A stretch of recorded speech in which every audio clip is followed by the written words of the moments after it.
Imagina a un padre y a una madre preparando la cuna, preparando la ropa, preparando todo el lugar para la llegada de uno de sus hijos. Me emociona tanto pensar que Dios también prepara un lugar para cada uno de nosotros. Y dicho sea, en el pasado, preparó la tierra de Canaán para la llegada de su pueblo Israel. Esta tierra en el pasado había sido habitada por muchos pueblos que Dios esperaba que se arrepintieran, pero fruto de su rebeldía finalmente tuvieron que ser desalojados de ese lugar.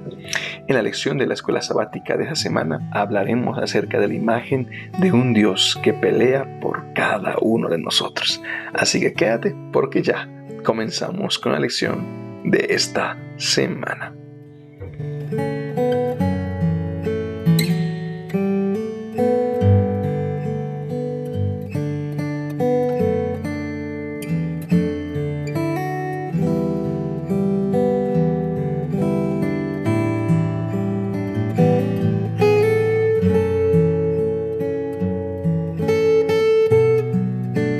Hola queridos amigos, ¿cómo están? Espero se encuentren muy bien.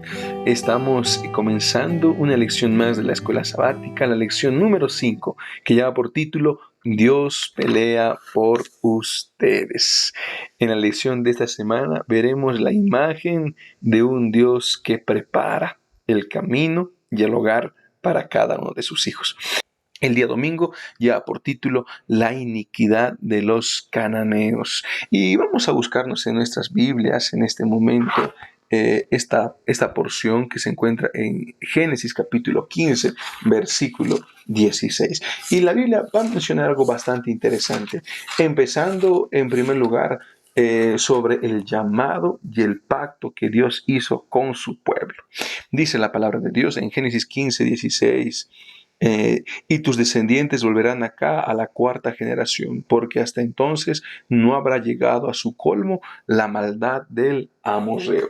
Cuando Abraham salió de la tierra de Harán hacia la tierra de Canaán, Abraham había visto la planicie, había visto el lugar, pero Dios le mostró todo eso a Abraham y le dijo, mira, tú ahora no vas a poseer esta tierra, todavía no, porque tu generación y tus descendientes van a ir durante 4 generaciones a Egipto, y en la cuarta generación, luego de 400 años, ustedes regresarán a este lugar y poseerán estas tierras. Entonces, tranquilamente Abraham hace la siguiente pregunta: ¿y por qué ahora no podemos poseer esta tierra? ¿Por qué tenemos que esperar 400 años?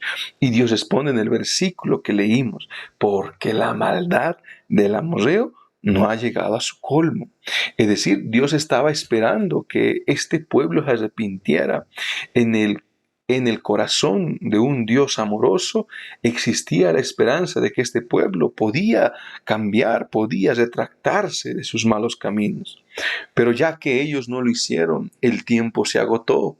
Los 400 años, las 4 generaciones habían cumplido. Y ahora el pueblo de Israel, liderados por Moisés, salieron de Egipto. Y tiempo después Moisés tuvo que dejar el liderazgo a Josué. Y ahora Josué sería el encargado de introducir al pueblo de Dios a la tierra prometida. Solo que en este contexto, la tierra prometida estaba habitada por amorreos, un pueblo de cananeos, amorreos, jebuseos, eteos, tantas naciones que existían en estos lugares, con un solo camino en común, que desobedecían a la palabra de Dios, que no supieron aprovechar el tiempo que Dios les había dado. Y saben, queridos amigos, antes de que se ejecute un juicio de Dios, Dios siempre manda a sus profetas. Dios siempre espera. En el arca de Noé pasó lo mismo. Los hijos de Noé habían trabajado durante 120 años en la construcción del arca. Y durante todo ese tiempo las personas tuvieron una oportunidad para arrepentirse. Pero muchos decidieron no hacerlo, sino que se burlaron del nombre de Dios. La maldad del hombre de esa época había aumentado tanto que el texto mismo dice que todo designio, todo pensamiento era solamente inclinado hacia el mal. La situación de estos pueblos no era tan diferente. Ellos practicaban cosas demasiado horribles. Incluso se cuenta que la arqueología ha encontrado pequeños esqueletos aplastados, encontrados en grandes casas, con inscripciones culticas. Esto sin duda alguna da testimonio de la degradante religión que las personas de estos pueblos poseían. Habían llegado a un extremo demasiado grande. Y eso es de asustarnos, de preocuparnos. Ahora Dios sabía que la maldad, la iniquidad de los cananeos no podía quedar impune. Y fuera de ello, también entra el tema de que ellos podían llegar a influir en la vida del pueblo de Dios. Es como cuando tenemos un poco de basura en la casa. Si no quitamos la basura, pues la basura va a empezar a heder, va a contagiar a todo el ambiente. Tenemos que sacar aquello que daña. Y en ese sentido, Dios tuvo que permitir que este pueblo saliera. ¿Pero por qué salió? Salió después de tanto tiempo de haber esperado. Ellos tuvieron su oportunidad, pero no supieron aprovecharlo, sino que decidieron hacer lo malo.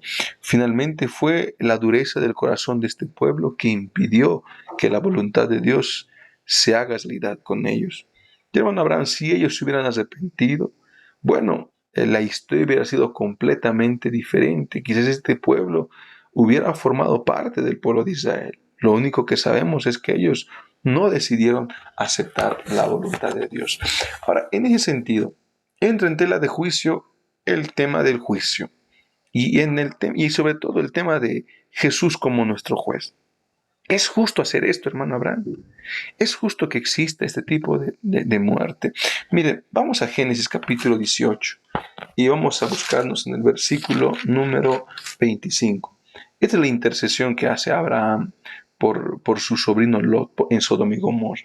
Dice la Biblia, lejos de ti el hacerlo así, que hagas morir al justo con el impío y que el justo sea tratado como el impío. Nunca tal hagas. El juez de toda la tierra no ha de hacer lo que es justo.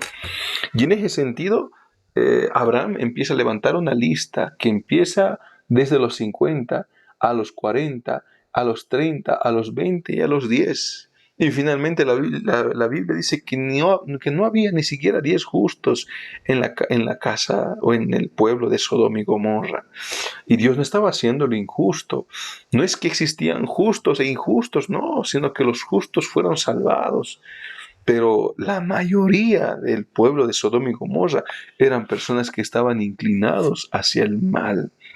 La misma Biblia cuenta de que en este capítulo los ángeles habían descendido para poder ir a visitar el lugar de Sodoma y Gomorra. En la noche, un grupo de hombres, de personas, tocaron la puerta de Lot diciendo, queremos conocer a estos ángeles. Esa palabra conocer da a entender de que ellos querían algo más que un simple encuentro de conversación. Ellos buscaban algo más, ¿no? Algo mucho más íntimo, que obviamente era una depravación ante los ojos de Dios. Entonces, eso nos demuestra que Sodoma y Gomorra se encontraba en una situación tan, pero tan deprobable. Por ejemplo, el mismo libro de Levítico nos presenta las cosas que se practicaba en este lugar. Hombres, mujeres con mujeres, hombres con animales, con muertos. O sea, esto es algo bastante horrible de presenciar en la Biblia. Y en ese sentido es que Dios tiene que colocar orden. Si esto no se arranca, si finalmente no se quita la bacteria, no se quita la infección, esto puede avanzar y contaminar todo el cuerpo, tal como pasó en los tiempos de Noé. Tan grande tuvo que ser el juicio que mucha gente murió por consecuencia del diluvio. Pero eso pasó porque todas las personas se habían contaminado. Los únicos justos, el único remanente de esa época era Noé y su familia. Así que, al llegar a este punto, meditemos. ¿Cuántas cosas de lo que nosotros hacemos agradan a nuestro Dios? ¿Cuántas cosas que nosotros hacemos de pronto colocan feliz a nuestro Señor Jesucristo. Y lo siguiente que podemos meditar es, ¿qué imagen tenemos de Dios? ¿Es un Dios que exige, un Dios que te castiga, un Dios misericordioso que nos ama y nos extiende la mano? Son preguntas interesantes a poder hacernos a lo largo de esta semana. Vamos a hablar ahora acerca de despojar. Miren, vamos a buscarnos en nuestras Biblias, Éxodo 23, 28 al 30, hablando acerca de la diferencia de despojar y aniquilar, que son cosas diferentes. Pero vamos a ir aquí, a Éxodo 23, versículo 28 al 30. Dice la Biblia de la siguiente manera. Enviaré delante de ti las avispas, que eche de tu presencia al Heveo, al Cananeo y al Eteo. No los expulsaré de tu presencia en un año, para que no quede la tierra desierta, ni se multipliquen contra aquí las fieras del campo. Poco a poco los echarás de tu presencia hasta que te multipliques y tomes posesión de la tierra. Dios había dicho, este proceso es algo gradual, es poco a poco, que yo voy a despojarlos, ¿no? Y ahí entra el tema de despojar. El tema de despojar tiene que ver con el tema de expulsar, ¿no? Con el tema de dispersar. Y dicho sea, los términos en segundo plano de estos textos expresan también destrucción en el sentido de destrucción, pero a los artículos, a los elementos que se utilizaban para la adoración idólatra. Si hay algo que tenía que ser destruido, era el pecado que existía en ese lugar, eran las imágenes, la idolatría que se practicaba. Era eso que finalmente Dios quería destruir de este lugar, porque el pueblo de Israel podía llegar a copiar las tradiciones que ellos tienen y nosotros somos dados a eso. Por eso es importante cuidar nuestro círculo social. Los amigos que tenemos, queridos amigos, pueden influenciar de una manera que nosotros no tenemos idea. Derriba esos altares que te alejan del Señor Jesús. Derriba esa red social, ese videojuego.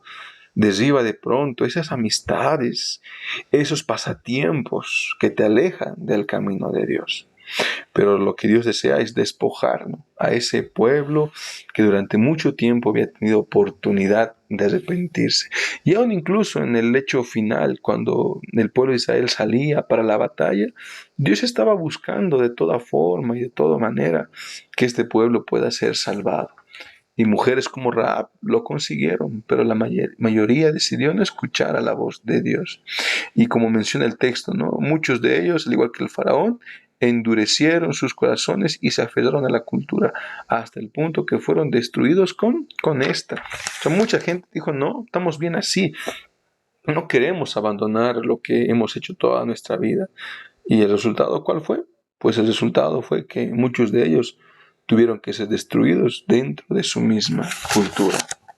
Llegamos a la siguiente parte, hablamos acerca de la libre elección. Deuteronomio capítulo 20. Vamos a buscar nuestras Biblias, Deuteronomio capítulo 20, y vamos a buscar el versículo número 10.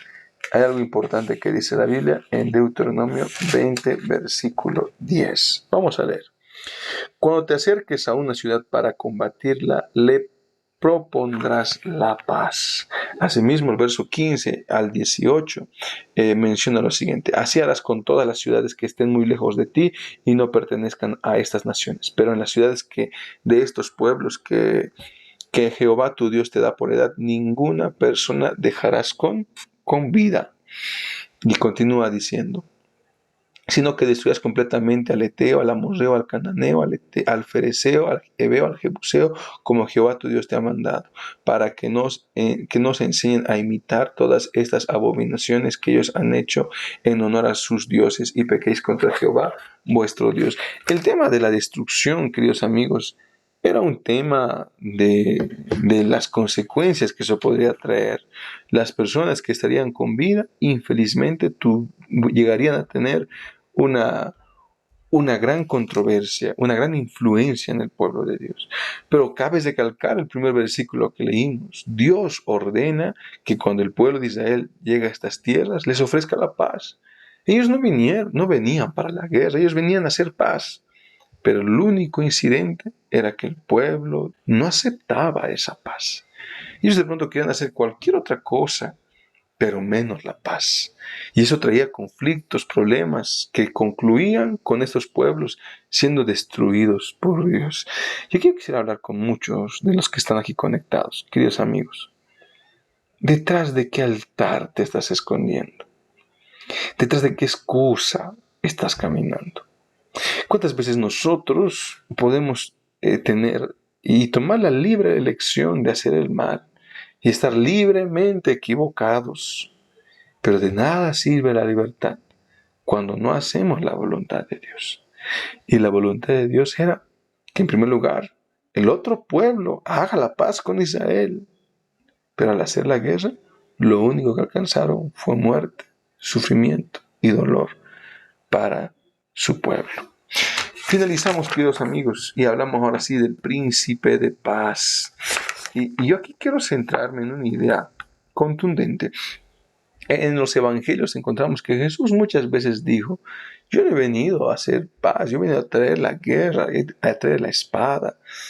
Y en ese sentido, a Jesús también se llama el príncipe de paz. ¿Cómo es que se le puede llamar el príncipe de paz si está proponiendo una guerra, una batalla? De aquí tenemos que entender algo muy importante. Nuestro Señor Jesús vino a revelar el carácter de amor del Padre. En la vida de Jesús encontramos que cuán amoroso era nuestro Dios. Pero asimismo, dentro del tema de la Biblia, entendemos que muchas veces pasa totalmente lo contrario. Muchas veces a Dios no se lo ve como un padre de amor, no se lo interpreta, no se lo conoce como lo que realmente es. Por eso viene para presentarse como el príncipe de paz. Finalmente, en medio de todo este mundo van a haber conflictos, van a haber luchas, persecuciones y batallas. Pero el propósito de Dios continúa siendo el mismo: restaurar la paz, traer la seguridad para el pueblo de Dios. Y para eso tú y yo tenemos que encontrarnos comprometidos con su palabra. Tú y yo tenemos que haber pasado por la conversión, porque un día Cristo vendrá a esta tierra, llevará a su pueblo y erradicará todo el pecado. Y así como estas naciones que se abrazaban y se agarraban de la cultura, muchos de nosotros tendremos la misma batalla. Así que, al llegar a esta hora, yo quiero invitarte a que tú puedas empezar a considerar ese carácter de amor que tiene tu Salvador. Que puedas considerar lo mucho que Dios nos ama en cada momento de nuestra vida. ¿Te gustaría orar? Oremos. Amado Dios, amado Padre, queremos agradecerte infinitamente por el mensaje de esta noche. Permítanos entender, querido Padre, que lo que tú más deseas es que tengamos una vida cercana a ti y a tu Espíritu Santo. Dirige la vida de cada hijo tuyo que está detrás de la pantalla escuchando el estudio de la lección de esta semana, y que tu Espíritu Santo nunca nos abandone. Te lo pedimos en el nombre de Jesús. Amén.